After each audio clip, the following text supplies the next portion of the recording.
Hey, let me just say this, man. Ain't nobody gonna say it, but I'm gonna say it. Yo, Jcole and the rest of y'all big rappers, no wonder y'all get on by hip-hop outlets, man. And by the way, I'm good off a Jcole interview. I'm good off all most of these big rappers. They use the culture and they use all these blogs. Not saying you need to, like, I don't care if they do an interview with me. But I know a lot of journalists in the game, and they won't speak up because a lot of them, like, they really still hope to get an interview. I say all these niggas. Like, I just look at like Jcole. When I see you doing some on ESPN, but you won't do an interview with the culture. You won't hop on $1 million worth of game. You won't hop on Drink Champs. You won't be with Joe Budden or somebody like that. I look at it as some weird. I feel that. I ride with that. I understand that. But I will say this. Now, I understand the concept of that, of keeping things in-house. This is our community. This is the hip-hop community. You know, we empower it. You should empower our outlets. Of course, you know what I mean? Sports, they have networks. They got whole television. You know what I mean? They do it all. I understand that. But what got me fucked up is the fact that AKADEMIKS could say something like that. Like the AKADEMIKS, the Joe Buttons, even the Noriega, man, which kind of hurt me to my heart because I grew up a fan of Noriega music because I'm from Queens. I'm from Queens, New York, obviously. I fuck with Capone and Noriega. I fuck with Nori the long way. You feel me? Musically. But now with this podcast, and that's the whole thing I'm seeing about these rappers, man. You know what's crazy? I'm looking at these rappers trying shows now. Because, you know, rappers from our era, and they are so failing. Isn't it great? It's great to see it's great to see people fail. These failed rappers that turn podcasters, man. They have no respect for the game or no respect for rappers. And I realized that they want a nigga to fail. They want rappers to fail. You got to think about it. If you try something and you fail and then you had to switch it up, you know what I'm saying? You're not going to want to see nobody come past you, try that shit, and then, you know what I mean, flourish with it, do way better than you ever did with it. That's going to make you feel a little subconscious about yourself.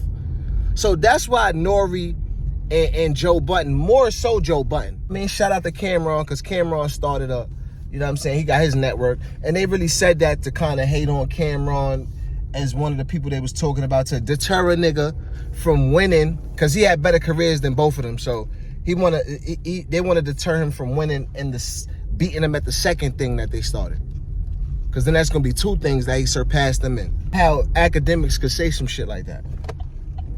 These niggas have no integrity. They platform and they brand have no integrity.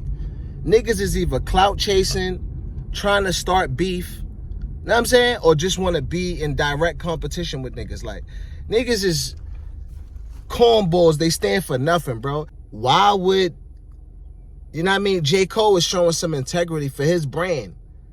You gotta understand, you gotta ask yourself this. Now, if you're not getting interviews, because we see people like Jcole as like a anti-industry kind of dude. You know what I'm saying?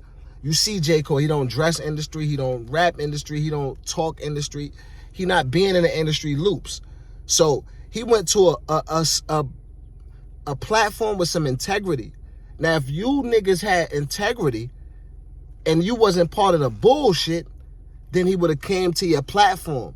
That's why you got to ask yourself, if J. Cole's of the world don't want to talk to me, then what is wrong with my platform? Nori, even as an artist, Nori was rebellious. You know what I mean? Towards the industry, rebellious towards, you know what I'm saying, religious shit. Like, you know what I mean? Just, you know what I mean? Niggas was standing up for something. Joe Budden been a crackhead. Joe Budden been soft. I'm from an older generation. So a lot of the younger kids probably don't know that Joe Budden is a cold coward. Got smacked up a few times by numerous different niggas. He been punked since, you know what I'm saying? Since I was a young cat out here, man. Since he was young, he been getting punked all through the game. So he was happy. He found a rest haven where he could actually sit on the couch and be the punk he is and get paid for it. That's, he like, that nigga is happier than the motherfucking, you know what I mean? I ain't even gonna say that, but you know, he happy. He real happy. A cold coward? That nigga ain't gotta walk around and be amongst the streets like, you know what I mean? When he was being a rapper, he had to come outside and be pushing his record, be in a club with the goon. He had to do all that shit. Now he sit on that soft-ass couch with his corny-ass clothes, and he just a cornball. That's my problem with the nigga. A cornball and a coward. Know what I'm saying? You're a coward. Niggas smack you up. Niggas do numerous violations to you, and you never, you don't fight for yourself. You don't stand up for yourself. But you sit on the couch and you talk wild shit about men. You talk about men that stand up for themselves, though. Because you're a coward, and you envy those men, bro. Yeah, I envy those men, man. We know that. But it is what it is, man. I'm not surprised that Joe Buttons, he been a coward. But for Nori, man, it just hurt. It just hurt to see him capitulate, to see him bend over, to see him get whipped into shape and him just roll with it. Like, man, I know that money is a motherfucking powerful thing, man. You know what I'm saying? I ain't never touched $1 million, but you know what I mean?